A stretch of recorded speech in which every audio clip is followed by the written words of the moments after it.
Loud speaker हटाना उतरना और उसमें से आ रही ध्वनि को नियंत्रित करना, ये दो अलग अलग बात है। मंदिर मस्जिदों की मीनार पर लगे लाउड स्पीकर की गिनती से कोई मतलब नहीं है कि मीनार पर कितने स्पीकर लगे हैं। मतलब है कि उसमें से आने वाली ध्वनि कितने डेसिबल की आ रही है। हालांकि प्रशासनिक अधिकारियों ने इस वजह से कुछ धार्मिक स्थलों से स्पीकर निकलवाए, क्योंकि यदि ज़्यादा गिनती में स्पीकर लगे होंगे तो ध्वनि ज़्यादा होने की संभावना बनी रहेगी। इसलिए शुक्रवार को जिले में रतलाम शहर में 2, नामली में 3, बिलपांक में 4, सैलाना में 3, जावरा में 6, कालूखेद्धा में 8, बडधावदा में 8 तथा आलोट में 2 धार्मिक स्थल से स्पीकर निकाले गए। ध्वनि प्रदूषण अधिनियम को लागू करवाने के लिए नवागत सीएम मोहन यादव के आदेशों के मुताबिक शहर में तहसीलदार ऋषभ ठाकुर और सीएसपी अभिनव बारंगे के नेतृत्व में शुक्रवार को धर्म से जुड़े मौलाना, पंडित और दूसरे धर्मगुरुओं की एक बैठक भी हुई। लेकिन बैठक में जिम्मेदारों ने न तो शहर काजी अहमद अली काजी को न्योता दिया और न ही नायब काजी को बुलाया गया। इसे लेकर शहर काजी के एक बयान भी जारी किया, जिसमें कहा गया कि कुछ दिन पहले मुख्यमंत्री ने एक प्रेस वार्ता में सुप्रीम कोर्ट का हवाला देते हुए बताया था कि ध्वनि विस्तारक यंत्रों को अपनी समय सीमा और तय डिसिबल के हिसाब से उपयोग किया जाना सुनिश्चित करेंगे। इसी को लेकर मीटिंग का आयोजन किया गया। इस मीटिंग के संबंध में न ही रतलाम शहर काजी मौलवी सैयद अहमद अली साहब को कोई सूचना पहुंचाई गई है और न ही नायब शहर काजी हाजी सैयद अफरोज़ अली साहब को कोई सूचना दी गई। लिहाजा रतलाम काजी साहब और नायब काजी साहब मीटिंग में उपस्थित नहीं हुए। बैठक में सीएसपी और तहसीलदार ने बताया कि धार्मिक स्थलों पर लगे स्पीकर का इस्तेमाल डिसिबल के मुताबिक ही होगा। इसके लिए निर्धारित डेसिबल भी बताए गए हैं। इसमें औद्योगिक क्षेत्र में दिन के समय निर्धारित डिसिबल 75 है और रात के समय 70 है। कमर्शियल इलाकों में दिन में 65 और रात में 55 होनी चाहिए। वहीं रिहाइश इलाके की बात करें तो यहाँ दिन में 55 और रात में 45 होनी चाहिए। साइलेंस जोन में दिन में 50 और रात में 40 तय की गई है। बता दें कि 80 डिसिबल कानों के लिए खतरनाक है। अब डीजे और अन्य कार्यक्रमों में यदि तय डिसिबल से अधिक रेंज पाई जाती है तो आयोजकों पर सख्त कार्रवाई होगी। अगले वीडियो आपको बताएंगे कि किस तरह से ध्वनि को मापा जाता है। वैसे आप चाहे तो अपने एंड्रॉयड मोबाइल में साउंड मीटर ऐप डाउनलोड कर ध्वनि को माप सकते हैं। कुछ लोकल डिजिटल मीडिया तो चाहते हैं कि बिना धार्मिक लोगों के साथ चर्चा करे या उन्हें समझाइश दिए ही कार्रवाई कर दे, क्योंकि उनकी ऑनलाइन पब्लिश की जा रही खबरें तो कुछ ऐसी ही पब्लिश हो रही है, जैसे कि नहीं कम हो रही अजानों की आवाज़, मस्जिदों से नहीं हटे स्पीकर। इससे तो यही लगता है कि इनका टारगेट बस मुस्लिम और मस्जिद ही है। पत्रकारिता निष्पक्ष होनी चाहिए। सुनिए क्या कहा सीएसपी और धार्मिक लोगों ने स्पीकर की ध्वनि नियंत्रण की कार्रवाई को लेकर। आज जो 13 दिसंबर को हमारे गृह विभाग द्वारा एक आदेश जारी किया गया था, इस संबंध में पुलिस कंट्रोल रूम में सभी धर्मों के धर्मगुरुओं की एक बैठक ली गई है, जिसमें प्रशासन से तहसीलदार महोदय और सभी थाना प्रभारी उपस्थित रहे और सभी धर्मों के धर्मगुरुओं को ये बताया गया कि आदेश में किन किन तथ्यों का वर्णन किया गया है।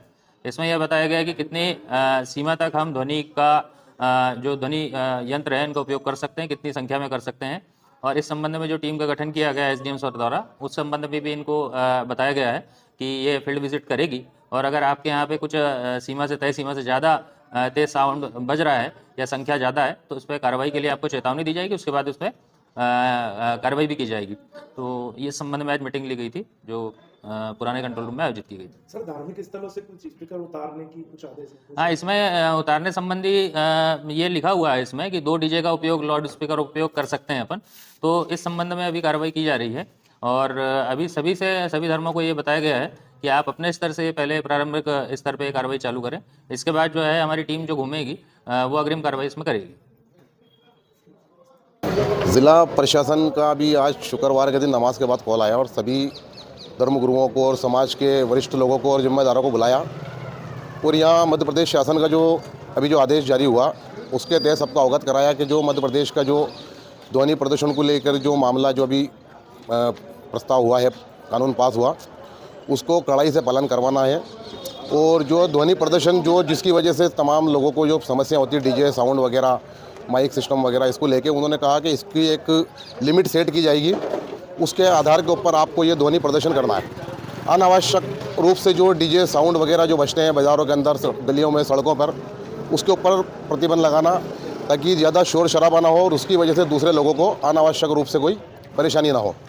तो ये नियम आदेश सभी लोगों के लिए, मानव जाति के लिए, कोई एक धर्म विशेष के लिए नहीं है, सभी लोगों के लिए आदेश को पारित किया गया है जिससे समाज और मुआशरे का भला हो सके, तमाम लोगों को इससे कोई दिक्कत परेशानी ना हो सके। लाउड स्पीकर उतारने के कुछ निर्देश दिए गए क्या? लाउड स्पीकर उतारने के, हमने सवाल किया, लाउड स्पीकर उतारने का कोई निर्देश नहीं है। सिर्फ उसके ध्वनि नियंत्रण के लिए उन्होंने कहा कि एक हमारी एक टीम गठित की गई है जिला प्रशासन की तरफ से, जिसमें थाना प्रभारी, तहसीलदार महोदय और बाकी जो दीगर उसके अंदर कोई अधिकारी रहेंगे, वो आपकी ध्वनि को कुछ यंत्र होंगे उससे उसको माप करेंगे, कितना % पे रखना है, कितने डिजिबल के ऊपर इसको चलाना आपको। इससे ज़्यादा अगर होता है तो उसको कानूनी कार्रवाई होगी। अगर इससे ज़्यादा अगर करते हैं, आप नहीं मानते हैं या आपने उसके ऊपर अड़े रहते हैं, तो उसके ऊपर कानूनी कार्रवाई की जाएगी। नाम बताइए। एजाज अहमद राठौर। जिला प्रशासन ने आज एक बैठक ली थी, क्या दिशा निर्देश दिए हैं आप लोगों को? दिशा निर्देश तो पहले से चले आ रहे हैं, इसके अभी नई सरकार बनी, उन्होंने इस दिशा निर्देश को सख्ती से पालन कर देने का एक आदेश दिया है और वो बहुत अच्छा आदेश है। इसमें सभी को बहुत तकलीफ होती थी, जैसे मेन बाज़ारों में मंदिर है, जहाँ सिटी है, वहाँ आरती, पूजा पाठ या मस्जिद होती है, वहाँ पे बड़े माइक लगाना, 5 बार नमाज़ पढ़ना, मतलब उससे एक लिमिटेड आवाज़ में हो सब भक्ति भाव, सेवा भाव, तो एक बहुत अच्छा उसकी मिसाल होती है। इसी बारे में CSP साहब, तहसीलदार साहब और सारे अधिकारी, TI महोदय ने सभी पुजारियों को, सभी मस्जिद वाले, सभी धर्म गुरु के सभी को बुलाया और सबको समझाया कि भैया इस बारे में सबको अपने को एकजुट होकर इस बारे में अपने को एक जनता का एक विश्वास और जनता के हित में अपने को साउंड और सब पूजा पाठ, आरती, साउंड जो भी है वो अपने को कम बजाना है, ये दिशा निर्देश दिए हैं। आपका नाम? और मेरा नाम संजय अमरलाल पुजारी, मैं माणक चौक महालक्ष्मी मंदिर का पुजारी हूँ, जो रतलाम में फेमस है।